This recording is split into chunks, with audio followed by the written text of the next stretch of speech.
지난 10일 경기도 파주시 한 호텔에서 의문의 사망 사건이 발생했습니다. 20대 남성 2명은 추락사, 20대 여성 2명은 남성 2명에게 살해된 것으로 보이는데요.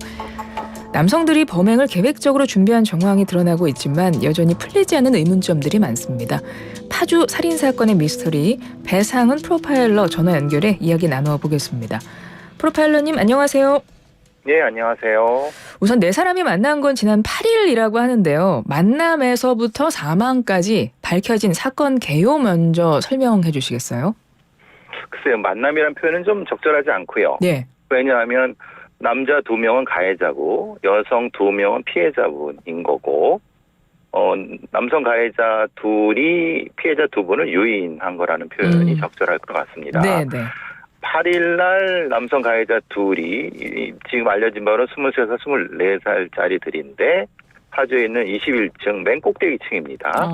뭐 호텔이라는 표현은 좀 그렇습니다. 왜냐하면 거기가 이제 일종의 업무 시설 그거 섞여 있는 그런 데라서 이게 좀 표현이 묘하면은 오해가 살 수 있기 때문에 네네. 예, 그래서 이제 거기인 거고 이제 그 둘이 범죄를 모의를 하고 말하자면 일단은 피해자 A는 아는 사람, 피해자 B는 모르는 사람 둘을 이제 그쪽으로 유인을 했습니다. 유인을 해서 그 8일 날은 그 피해자 A는 고양시 근처에 사는 분이고 피해자 B는 다른 지역에 사는 분인데 따로따로 유인을 해갖고 9일 날 1시간 시차를 두고 유인을 해서 거기서 이제 범죄를 저지르고 살해를 한 그리고 10일 날 그것이 이제 경찰에 의해서 발각돼서 그 9일 날은 이미 피해자 2분은 사망을 하셨고 10일 날 추락해서 가해자 둘도 사망하게 된 사건입니다.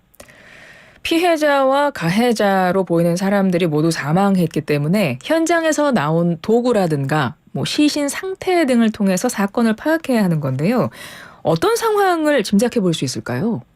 지금 이제 상황이라고 하면은 가해자들의 저 핸드폰에 대한 포렌식이 지금 진행이 돼서 대략적인 윤곽은 나온 것 같습니다. 예. 범행을 모의한 정황 그리고 범행 방법을 검색한 정황 등등인 거고 또 피해자분들의 이동 동선 그리고를 통해서 밝혀진 바에 의하면은 그 8일 날, 9일 날 이제 그쪽 유인된 부분에 대한 얘기고 아마도 결박당해서 돌아가시는 즈음에 피해자분의 지인한테 금품을 요구하는 어떤 연락이 가서 그 지인분이 그걸 거절하는 이런 것까지도 얘기된 거 보니까 금품과 혹은 성적 목적이 둘 다 포함된 뭐 범죄 이 정도는 추정이 되고 있습니다. 10일 날 일단 경찰이 이곳에 갈 수 있었던 것은 그 피해자 한 분이 실종 그 신고가 되면서 경찰이 수사에 착수한 거죠? 예. 그러니까 이 피해자 A라는 분이 8일 날 그 범인들한테 유인을 당했는데 9일 날 그 호텔로 유인이 당해서 거기서 이제 돌아가시게 됐는데 그래서 가족분들은 9일 날 실종 신고를 한 겁니다. 예. 그래서 경찰이 그 9일 날 이분이 사시는 아파트의 CCTV를 확인하려고 했는데 여타한 사정으로 못하게 되고 10일 날 겨우 확인한 후에 부랴부랴 그 호텔까지 가서 확인된 상황입니다. 말씀하신 것처럼 두 여성은 남성들에게 살해된 것으로 보입니다. 도구도 미리 준비하고 계획 범죄로 보이는데 지금까지 나온 보도 내용 토대로 궁금한 것들 하나씩 여쭤볼게요. 예. 먼저 범행 동기입니다. 이 남자들, 남성 두 사람은 왜 두 여성을 죽였을까? 지금 보도 나오는 거 보니까 남성들의 핸드폰 포렌식 하고 나서 뭐 금전 갈취 목적이다 이렇게만 나오던데 뭐 어떤 증거, 어떤 정황 때문에 이렇게 추정을 하는 거예요? 뭐 예를 들면 그 안에 나타나는 범행 방법에 대한 모의라든가 이런 것을 통해서 그리고 금품 갈취에 대한 행동들 말하자면 피해자 지인에 대해서 전화하고 뭐 몇백만 원을 보내라 이런 것까지 하니까 분명히 의도와 행위가 이루어진 거고요. 금품 갈취에 대한. 예. 그리고 이제 성적인 목적은 그 돌아가신 사체에 대해서 행했던 사후 자상이 나타나고 또 케이블 타이라고 하는 범행 도구로에 의한 사망 자체가 매우 성적 가학성이 나타나는 부분. 이 세 가지 정도를 포함하면은 얼추 대략 그 범행 목적이 나타나는 것 같습니다. 여성 한 명은 한 남성과 아는 사이였는데 나머지 한 여성은 범행 대상을 일부러 찾은 거라고 하더라고요. 구인 구직글을 남겨서. 그러니까 알바 추천 뭐 이런 거죠. 그러니까요. 그래서 저는 처음에 금전 갈취 목적이라 그래서 아니 이분도 그럼 돈을 벌려고 돈이 필요해서 아르바이트하러 거기 가신 분인데 왜 돈이 목적이었을까 했는데 결국은 납치 한 다음에 협박으로 이 사람들이 아는 사람들 뭐 가족들한테 돈을 뺏으려는 그런 목적이었던 건 걸까요? 그렇죠. 말하자면은 그리고 이제 또 하나는 이 두 피해자분들이 가지고 있었던 핸드폰이 사라진 걸 보니까 네네. 핸드폰을 이제 갈취해서 팔아버리는 것도 포함하는 것 같습니다. 그렇군요. 그리고 첫 번째 피해자한테는 지인한테 돈을 요구하고 두 번째 피해자한테도 비슷한 형태의 있는 금품을 갈취한 형태라고 보여지고요. 보도를 보면요, 뭐 원한 관계라던가, 뭐 성범죄라던가 이 부분에 대해서는 뭐 아닌 것 같다, 뭐 명확하지 않다 이렇게 나왔던 것 같습니다. 일단 제가 어제까지 확인한 내용으로는. 예. 근데 지금 프로파일러님은 성적인 목적도 있었을 것이다라고 추정을 하시는데 그 이유로 아까 숨진 여성의 팔에 난 상처를 말씀하신 것 같아요. 그 자상. 예. 맞습니까? 그 왜 그렇습니까? 왜냐하면 프로파일링의 기본 몇 가지의 범죄 행동 분석에서 가장 기본적인 것이 포스트 모템 스타빙이라 해서 사후 자상이라고 하는 것이 나타났을 때는 기본적으로 성적인 목적을 의도를 분석해야 된다라고 되어 있습니다. 즉 말하자면 돌아가신 시체에 대해서 성적인 행위를 했다라고 추정을 하는 거고요. 그리고 살해한 방식 자체가 케이블 타이를 목에 감아서 했기 때문에 그 자체도 성적인 목적이다라고 프로파일러들은 그렇게 판단하는 거죠. 물론 그것이 법적에서 판사가 받아들일지 어떨지 모르겠지만 교과서적 의미는 그렇습니다. 그런데 이 상처를 보면 혈흔 흔적이 없다. 그러니까 피가 흐르지 않았다. 상처에서 지금 이렇게 나오는 것 같아요. 그래서 그게 죽은 후에 찔러서 그렇습니다. 그러니까요. 네. 죽은 후에는 심장이 멈추기 때문에 피가 안 돌기 때문에 혈흔이 나오질 않죠. 아, 그렇군요. 그럼 이 부분은 좀 비정상적인 어떤 심리라던가 이제 그런 것들이 섞여 있는 겁니까? 제가 반복해서 말씀드리지만 사후 자상은 성적 동기라는 겁니다. 알겠습니다. 그게 사후 자상이라는 거죠. 죽은 후에 자상을 내는 거는 죽은 후에 시신에다가 구멍을 내는 행위를 말하는 겁니다. 직접적 말씀드리면. 근데 보면 나머지 한 여성에 대해서는 또 별다른 상처가 없었다고 하더라고요. 근데 그 상처가 아니라 케이블 타이로 목을 졸랐죠. 아, 알겠습니다. 그러니까 목을 조는 게 정확히 말하면 이게 방송될지 모르겠지만은 죽는 과정이 시차가 있는 겁니다. 알겠습니다. 무슨 말씀 아시겠습니까? 예. 바로 죽인 게 아니라 서서히 죽였다는 겁니다. 알겠습니다.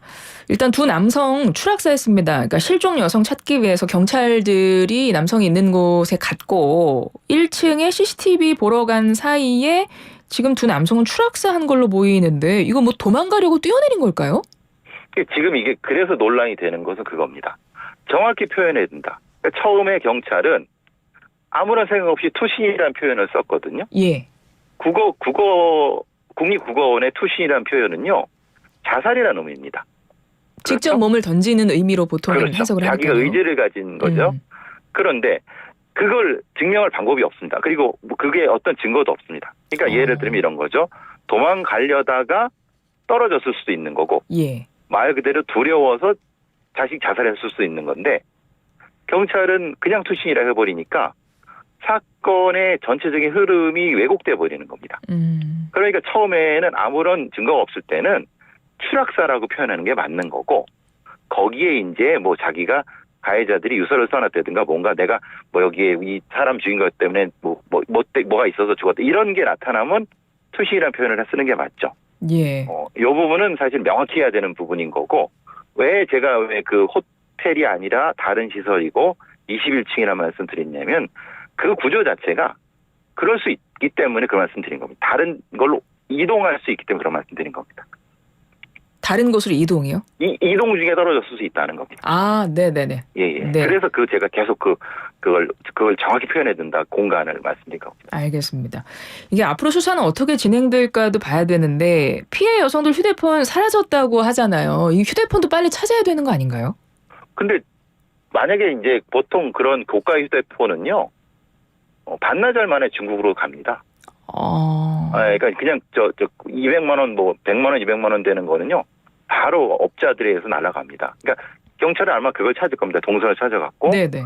왜냐하면 그 핸드폰 안에 여러 또 증거가 있기 때문에. 근데 문제는 그거를 바로 칩을 빼서 팔아버렸을 수 있기 때문에 지금 난관을 겪고 있는 게 그거고요. 그래서 그런 거고, 그 외에 말하자면 그 범행지에나 아니면 이 범인들이 과거에도 이런 범행들에 대한 걸 했을까? 이런 것도 찾아야 됩니다. 이게 갑작스럽게 나타날 리가 없지 않습니까? 네네. 예, 이런 것도 포함을 하는 겁니다. 그래서 휴대폰이 어디로 사라졌을까 또 그것도 궁금증으로 보도에 나오던데 프로파일러님은 이들이 금품 갈취 목적이 휴대폰도 하나의 지금 물건이다 해서 팔았을 것이다 이렇게 보시는 거고. 요즘 하나 휴대폰 비싼 건 200만 원 넘어갑니다. 그렇죠. 예, 맞습니다. 그 두 분이면은 몇백만 원입니다. 그리고 그것만 가지고 하겠습니까? 요즘 그 휴대폰 깡이라는 게 얼마나 무섭습니까? 네네. 그거로도 500만 원 이상씩 땡길 수 있습니다. 이게 전문 업자들은 다 알거든요. 네. 그러니까 너무 허술하게 처리하면은 돌아가신 분한테 빚을 남길 수도 있는 거예요. 그렇죠. 이게 그냥 단순하게 휴대폰 찾는 의미가 아닙니다. 예. 가해자 피해자 모두 사망한 상태인데요. 혹시 공범이 있을 가능성은 없을까요? 지금 상태에선 이 투수가 날짜 부분하고 그리고 그 가해자의 포렌식 통해서는 그건 아닌 것 같습니다. 다 다른 공범이 있다고 하면 분명히 찍혔을 텐데 그 둘만 왔다 갔다 한 것 같습니다. 예. 프로파일러님이 이번 사건 이후에 경찰 대응에 아쉬운 부분이 있다고 지적을 하셨더라고요. 어떤 부분을 말씀하실까요? 9일날 분명히 실종 신고가 들어가서 그러면 분명히 CCTV를 확인할 수 있었는데 물론 그게 맞을 수 있습니다. 왜냐하면 그 CCTV를 보려고 하면은 영장도 필요하고 아파트 관리실에 그 담당자가 퇴근해서 못 봤다고 하는데 저는 도대체 잘 이해를 못하겠습니다. 여태까지 그러면 영장이 모든 수사를 경찰이 영장만 가지고 했느냐? 다른 협조도 분명히 할 수도 있고. 근데 그래서 뭐냐면 9일날 혹시 살아있을 수 있는 시간을 놓치고 10일날 가서 호텔 방을 두드린 겁니다. 그거는 어떻게 지금 정밀 부검 결과 만약에 이분들이 9일날 살아있었다고 하면은 그럼 그때 안 들어간 건 이건 큰일 아닙니까? 네네. 그때 못 찾은 거는 또 하나는 호텔방에 들어갔을 때 호텔방 10일날 10시 30분에 호텔방에서 올라갔는데 좀 공범 중 하나가 고개를 빼꼼 열고 그 여자분은 딴 데 갔습니다. 우리 없습니다라고 했을 때 보통의 경찰 형사들이 그러시죠. 이게 경찰의 매뉴얼이 맞느냐. 그러니까 거기 그때 바로 들어가 봤어야 된다 이 말씀이신 거죠? 들어가 본 게 아니라 들어가 볼 수도 없죠. 왜냐하면 영장이 있어야 된다고 경찰들은 계속 얘기를 하니까. 그럼 영장이 없어도 방법이 있지 않습니까? 이게 대화를 계속 한다든가 아니면 시간을 끈다든가 아니면 한 사람은 잡고 있고 한 사람은 내려간다든가. 이걸 제가 저만 이렇게 생각하나요? 그러니까 이런 부분에 있어서는 조금 의문이 든다는 거예요. 예. 알겠습니다. 오늘 말씀은 여기까지 듣고요. 또 이제 나오는 내용 보고 또 다음에 연결이 필요하면 또 프로파일러님께 연락을 드리도록 하죠. 배상훈 프로파일러였습니다. 고맙습니다. 감사합니다.